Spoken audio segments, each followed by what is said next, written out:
Mesdames,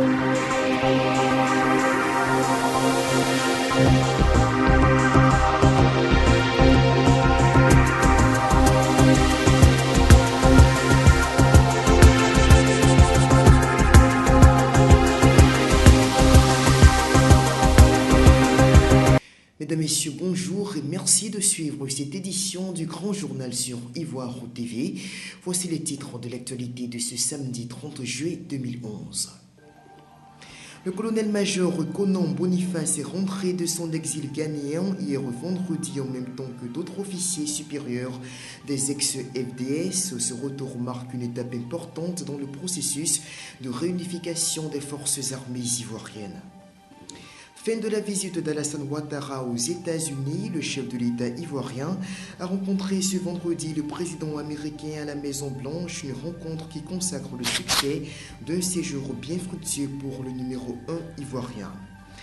Démission cascade de plusieurs officiers généraux de l'armée turque hier vendredi pour protester contre la mise à l'écart de généraux incarcérés des futures promotions devant avoir lieu au sein des forces armées en ce début du mois d'août. Les explications dans ce journal. Hier vendredi, le président de la République était reçu à la Maison-Blanche au cours d'une rencontre que le président américain avait avec 4 chefs d'État de la sous-région ouest-africaine. Cette rencontre avec Barack Obama marquait la dernière étape importante du séjour d'Alassane Ouattara au pays de l'oncle Sam, un séjour au cours duquel l'homme n'a pas du tout chômé. Des promesses d'appui financier, des engagements fermes en faveur du développement et de la consolidation de la paix en Côte d'Ivoire. La moisson a été concrète pour le chef de l'État ivoirien, le docteur Alassane Ouattara, qui achevait ce vendredi 29 juillet la dernière étape de sa tournée des 72 heures aux États-Unis d'Amérique. L'agenda du numéro 1 ivoirien a été particulièrement chargé durant ce séjour en terre américaine, avec des rencontres de haut niveau que le président Ouattara a eues avec les patrons des institutions de Bretton Woods, le secrétaire général des Nations Unies et la dernière, mais de loin la plus significative, celle avec son homologue américain, Barack Obama. Successivement, le chef de l'État a échangé à Washington avec le président de la Banque mondiale, l'Américain Robert Zoellick, et la directrice du Fonds monétaire international, l'ex-ministre française de l'économie et des finances, Christine Lagarde. Puis, Alassane Ouattara s'est rendu à New York au siège de l'ONU pour y rencontrer le secrétaire général de l'institution, Ban Ki-moon. Ce vendredi 29 juillet, le premier des citoyens ivoiriens était reçu en audience par Barack Obama, en même temps que 3 autres de ses pairs de la sous-région ouest-africaine, à savoir Alpha Condé de la Guinée, Mahamadou Issoufou du Niger et Toumani Boni du Bénin. Cette rencontre a été l'occasion pour le président américain de réitérer son attachement à la promotion de la démocratie en Afrique en saluant le mode d'accession au pouvoir de ses hôtes qu'il a jugé conforme au principe fondamental du respect du droit des peuples. Barack Obama a par ailleurs renouvelé l'engagement des États-Unis à se tenir permanemment aux côtés de ces pays africains en vue de les accompagner dans leur marche vers le développement. Le moins que l'on puisse dire, c'est qu'au terme de cette visite, les Ivoiriens devraient s'attendre à voir une solidarité internationale plus forte autour de leur pays grâce aux nombreuses percées diplomatiques que ne cesse de réussir le président Ouattara depuis son accession au fauteuil présidentiel. Le colonel-major Conan Boniface et d'autres officiers des ex-FDS acquis à la cause du président déchu Laurent Gbagbo sont rentrés ce vendredi 29 juillet de leur exil ghanéen. À leur arrivée à l'aéroport d'Abidjan, le colonel-major Conan Boniface a délivré un message d'apaisement et avant de lancer un appel vers les autres éléments des ex-forces de défense et de sécurité encore en fuite afin qu'ils regagnent la Côte d'Ivoire. 109 jours que j'ai quitté le sol de Côte d'Ivoire.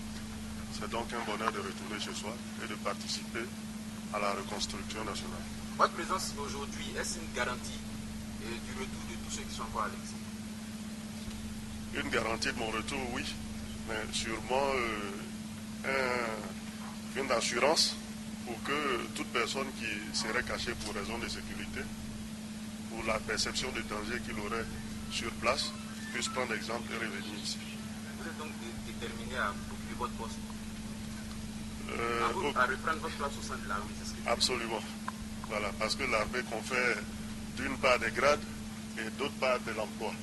L'emploi est donné par la hiérarchie militaire. Les rumeurs persistantes de subversion contre le régime en place à Abidjan se répandent de façon vertigineuse. Ces derniers temps, dans la capitale économique ivoirienne, les ex-miliciens pro-Gbagbo, sur lesquels les soupçons les plus forts pèsent actuellement, semblent ne pas se sentir concernés par ces velléités insurrectionnelles, comme le confirme d'ailleurs ce témoignage d'un ex-chef milicien que nous avons rencontré à la caserne de la brigade anti-émeute de Yopon. Alors, ces derniers temps, des rumeurs de coup d'État courent à travers toute la ville d'Abidjan. On parle de ce que des ex-soldats pro-Gbagbo s'apprêteraient à relancer une offensive contre le régime du président Ouattara. Est-ce que vous vous sentez concerné par ces différentes rumeurs-là? Vraiment, je vous remercie. Vraiment, les gars, pas de coup d'État. Mais moi, je pense qu'il n'y a pas de coup d'État. C'est des rumeurs. Les gars pensent que les gars vont se soulever encore. Mais je ne pense pas. Je pense qu'il y a des gens qui en profitent de ça pour dire qu'il y aura un coup d'État. C'est-à-dire, il y a des gens qui parlent que non, que le président Draman Ouattara n'a pas promis à sa promesse. Donc il veut passer par là pour se soulever. Sinon, il n'y a pas de coup d'État. Sinon, il n'y a pas de miliciens encore qui peuvent prendre encore des fusils pour venir combattre encore. Ça, vraiment, je ne pense pas. Parce que moi-même, là, je suis un ex-milicien. Je suis déjà rallié et je suis déjà à la BAE. Tous les éléments qui ont combattu, ils sont au sein de la BAE. Donc moi, je me suis engagé pour la réconciliation. Moi, je m'avais droit, je m'avais la paix. Moi, je suis pour la paix. Je ne suis plus maintenant pour répandre la guerre. Sans seulement, il faut que le pays me fait confiance. Moi, je mets dans la tête des enfants qu'ils enlèvent le retour pour dire non, ils vont répondre à faire la guerre. Non, moi, je ne veux plus la guerre. Et aussi, je veux aussi en protéger sur votre antenne pour dire aussi au peuple, pour pas ils vont diffamer, dire aux gens que non, il y aura la guerre. Ça trouble la population. Et ça fait que nous les ex-miliciens, on est trop menacés. Et quand c'est comme ça, c'est nous, c'est-à-dire on est trop visés. On est trop visés. Les gars pensent qu'on va répandre la guerre. Il n'y a plus de guerre. Il n'y a plus de guerre. Il faut que la population ivoirienne donne ma paix. Il ne faut pas ils vont se fier aux rumeurs pour dire donc que ouais, pas souvent les gars nous appellent pour dire est-ce que vraiment les gars vont répondre la guerre. Et je leur dis non que mais est-ce que vous-même quand vous pensez là, il y a quel milicien qui va prendre une arme pour le combattre? Et il y a quel pays qui va venir en aide? Il n'y a personne, il n'y a rien. Voilà, il faut que les gars sachent ça. Et puis aussi, je parle aussi à mes frères FSI qui sont du Nord. Faut pas, ils vont penser que non, que les miliciens vont reprendre encore la guerre. Il n'y a plus de miliciens. Il n'y a plus de miliciens. Et tous, ils vont pour la paix. L'ONUCI a désormais un nouveau patron. Nous vous l'annoncions hier. L'ancien ministre néerlandais à la coopération et au développement, Albert Gérard Koenders, a été désigné ce jeudi pour succéder à Won Ji-choi en poste dans le pays depuis 4 ans. Une nomination du secrétaire général des Nations Unies Ban Ki-moon qui cadre bien avec le profil de l'homme. Le commandement de l'opération des Nations Unies en Côte d'Ivoire change de main.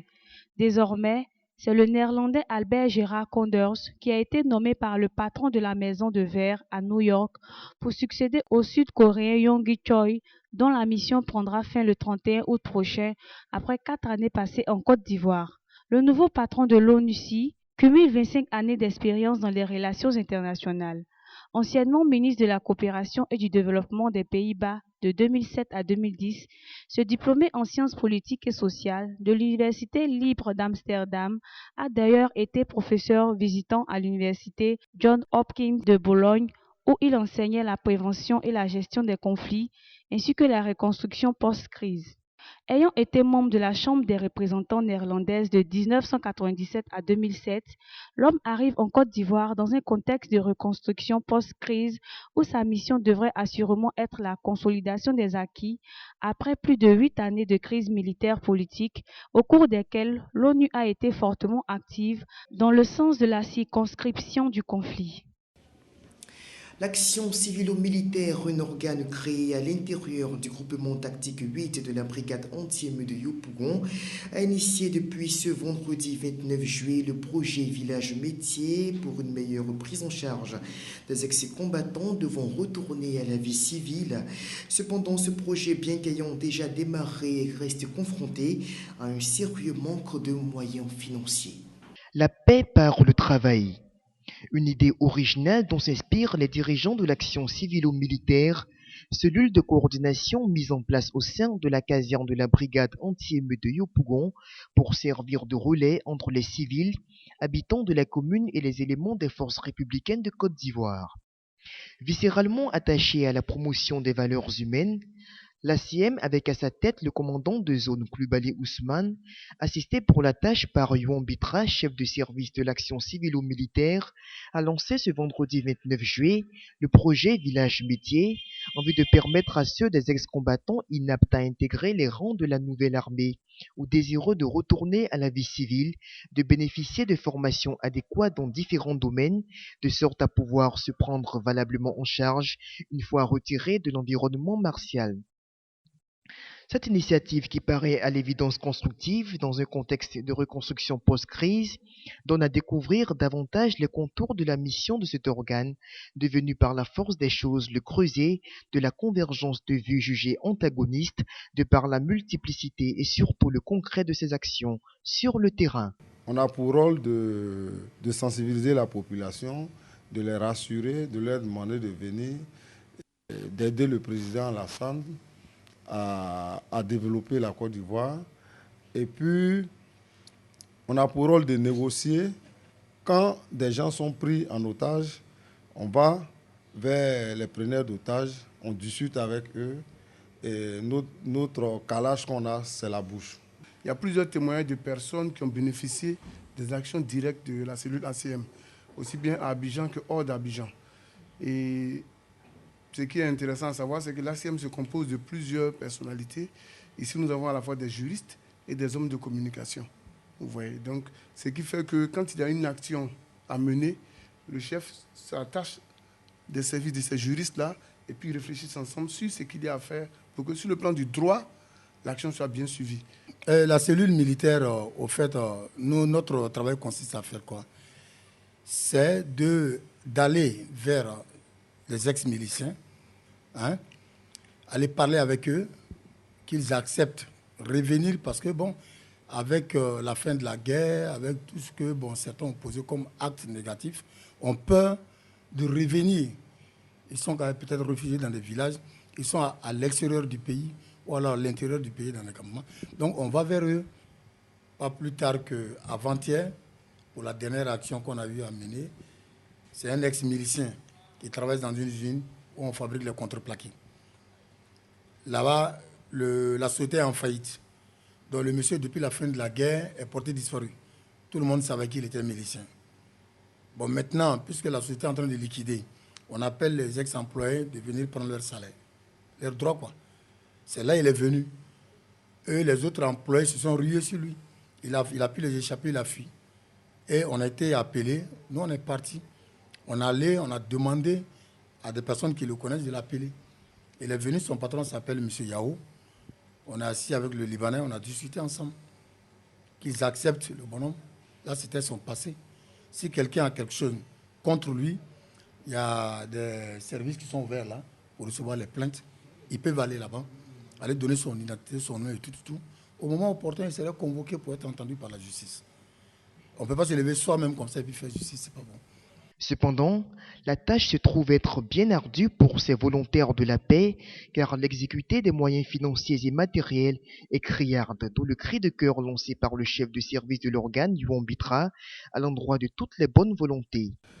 Oui, l'appel que j'ai à lancer, c'est demander aux gens de bonne volonté de nous faire face, de nous appuyer pour le bon fonctionnement de notre cellule. Et vraiment, on manque de beaucoup de choses. On manque de carburant, on manque de véhicules. On manque vraiment de moyens pour pouvoir réaliser notre projet qui est très essentiel pour la formation des jeunes. Et donc, je demande une fois encore aux personnes de très bonne volonté de nous faire face et de nous appuyer. Une situation de précarité qui n'empêche tout de même pas le village métier de prendre forme, car déjà, au premier jour du démarrage du projet, des cours d'alphabétisation ont pu être dispensés à certains pensionnaires du camp, et tout ceci dans une ambiance de gaieté. Sur le continent, Abdel Fattah Younen, l'ex-chef militaire de la rébellion libyenne, assassiné cette semaine à Benghazi, a été enterré dans cette ville fief de l'opposition au régime de Mouammar Kadhafi, en présence de centaines de personnes qui lui ont rendu hommage à celui qu'ils définissent comme un héros de la révolution. L'homme avait par ailleurs été ministre de l'Intérieur du colonel Mouammar Kadhafi avant de regagner la rébellion dès les premières heures de l'insurrection en février dernier. L'ancien ministre de l'Intérieur de Kadhafi, qui avait lâché le dictateur au premier jour de la rébellion, a été assassiné à Benghazi. Des centaines de personnes ont assisté à ses funérailles ce vendredi. À sa mort demeure un mystère. Les autorités libyennes accusent Al-Qaïda, mais beaucoup d'observateurs parlent de division au sein même de la rébellion. Hors du continent africain, la haute direction de l'armée turque a démissionné ce vendredi pour protester contre l'écartement de 42 généraux et de plusieurs officiers d'actifs des futures promotions devant avoir lieu au sein des forces armées début août prochain. Pour rappel, ces officiers sont actuellement incarcérés pour des complots présumés contre le gouvernement du parti du Premier ministre Recep Tayyip Erdogan au pouvoir depuis 2002. On ne connaît pas encore la raison officielle de ces démissions spectaculaires. La direction militaire ne s'est pas encore exprimée, mais cela serait lié a priori aux nominations et promotions au sein de l'armée qui devaient normalement être annoncées en début de semaine prochaine.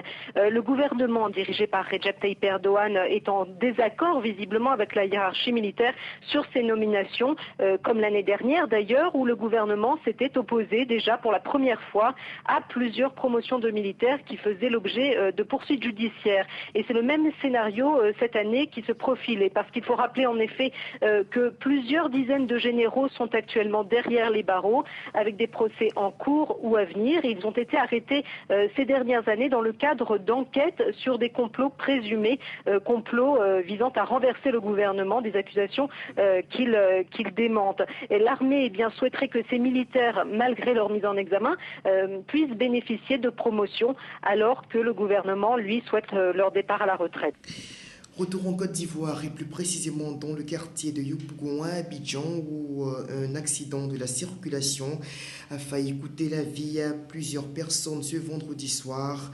Au carrefour Phoenix, 2 taxis ont manqué de peu de se heurter, mais non sans des dégâts importants. Nous n'avons pas pu rencontrer les conducteurs de ces véhicules, mais un jeune homme qui dit avoir failli se fait renverser par l'un de ces véhicules nous livre ici sa version des faits.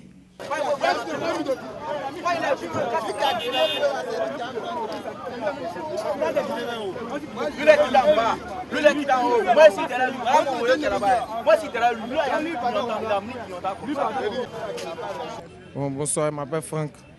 Je quittais Arcy pour venir au niveau du nouveau goudron. Arrivé ici au carrefour. Donc au Phoenix, donc, il attendait que le feu d'ici soit rouge quoi, pour qu'il puisse traverser. Donc c'est en ce moment qu'il est arrêté, c'est puis les 2 chauffeurs. Et puis les 2 chauffeurs ils sont venus. L'autre, c'est pas si l'autre a essayé de tourner comme ça, et puis l'autre aussi venait. Donc ils sont croisés là, et puis ils ont failli me renverser dans le trou, un gros trou.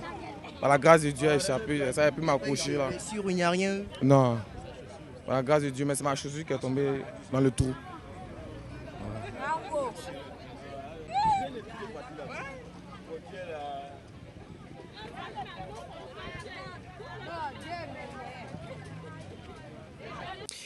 Et nous terminons avec cette information relative au programme d'Ivoire TV. Ce samedi soir, Jérôme Kwasi reçoit dans le cadre des grandes interviews M. Eric Didi en direct à partir de 19h30 heure locale et 21h30 GMT.